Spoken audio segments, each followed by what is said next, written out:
What's up, guys? It's time for our Wednesday Delo week. Let's get right to it. 25 jumping jacks, one time, and then let's get a small band on the ground, and we're gonna do a little ground complex of some leg exercise warm-ups, right? So the first one is a hamstring curl. So I like to do this by walking out, go heel first, and then toe down. Heel first, toe down, and that wraps it really nicely around my ankles. And then I'm just gonna do hamstring curls. So I'm curling both hamstrings and pulling my heels towards my butt and squeezing. And when I'm done with this, you can just roll right over, keep your feet right where they are at, and do some reverse curls, right? So, I'm sorry, reverse squats. All right, so that's, my back is pressed hard to the ground, and I'm just pulling my knees up as high as I can, all right? When you're done with that, you can let the band go. Just don't let it snap too hard, okay? Next one, seated hip swivels is the next one. So I'm gonna sit down, kind of roll to the side, my bottom of my foot to the top of my knee, and my knees are somewhere around 90 degrees, all right? When I do this, I'm trying to keep my feet touching the ground. Don't let them slide out away from me, right? Rotate the knees to the opposite side while my shoulders stay facing the same direction. Make this a little bit more challenging by picking your hands up and pointing them in a certain direction. And sometimes I'll try to like make a little diamond with my hands, and I'm looking at something in the distance, and I'm trying to keep that same visual line as I do this, so that I'm rotating, I'm not moving my shoulders, I'm just moving my hips underneath me. All right, next one is some curtsy lunges. This is a variation on the lunge that uses a little bit of a different angle at the hips. So I'll pick one foot up, cross behind, touch that knee to the ground right behind my foot, and then stand back tall. Cross behind, touch my knee to the ground right behind that foot, and then stand tall. If that bothers your knee at all because of the twisting and the rotation of it, then you can feel free to just go to a regular reverse lunge.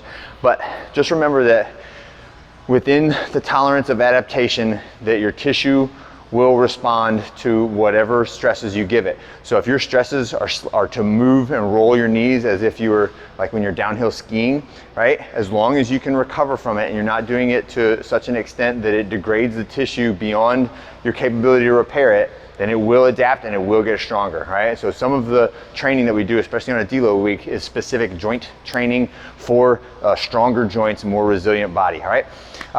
The workout for today, the first thing we're gonna do is squats, right?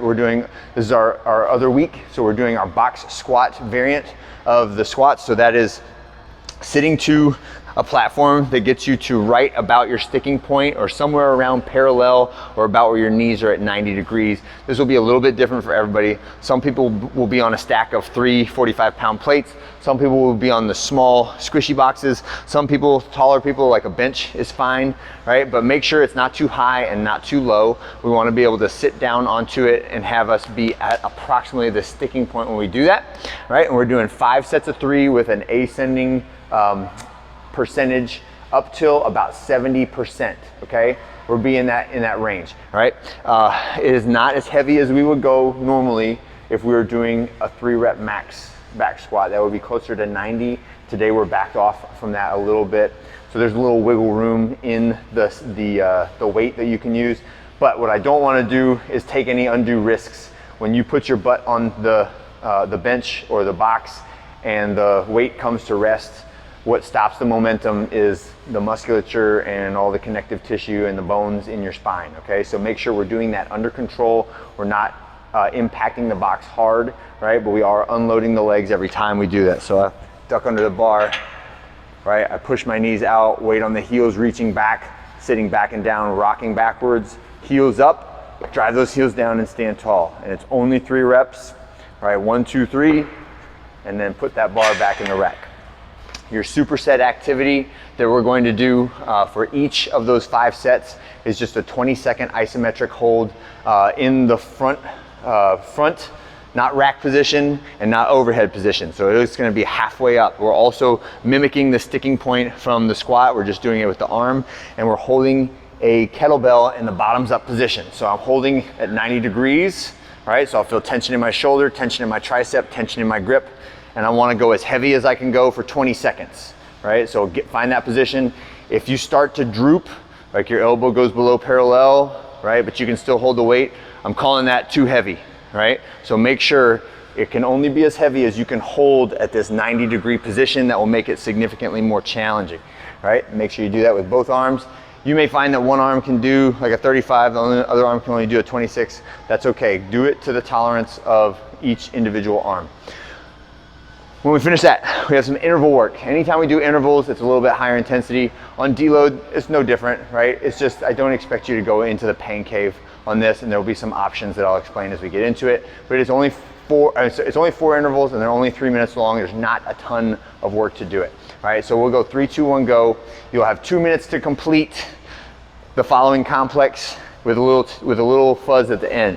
So I'm gonna start with one hand touching the rig. We're gonna do a low lateral side shuffle until I touch the other side of the rig. That's 1, back is 2, down is 3, right? Every time I cross the room, I'm counting a rep. When I get to 6, I'm done. I switch to my next exercise, and that is either V sit-ups or ab mat sit-ups, your choice. If you're doing the V sit-ups, make sure that we are trying to hinge at the hips as opposed to curl the spine, right? And the way those look different is curling at the spine is just like reaching towards my feet and never having my low back get off the ground. When I hinge at the hips, my low back comes up off the ground, right? And this is a much safer exercise. It's a better exercise for your lower abdominals and your hip flexors, okay? Next one is gonna be 6 burpees. So I'll start on the ground, jump and clap overhead. And then the next part is gonna be at your leisure or at your discretion. You can either do exactly 6 reps of a jumping squat. So that's all the way down, jump, land, jump and land, jump and land, right? Make sure you're getting complete depth at the bottom of that squat. Or if you feel like tuning this up, you can do as many reps of the jumping squat as you can until that 2 minutes has expired, right? That would significantly increase the difficulty and the high intensity factor. So totally up to you what you want to choose on this day for deload week. When we finish that 2 minute block, we're resting for 1 minute and we're repeating the whole cycle a total of 4 times or 11 minutes at the end, all right? And that is it for today. I hope you guys have a great one. I'll see you on Thursday.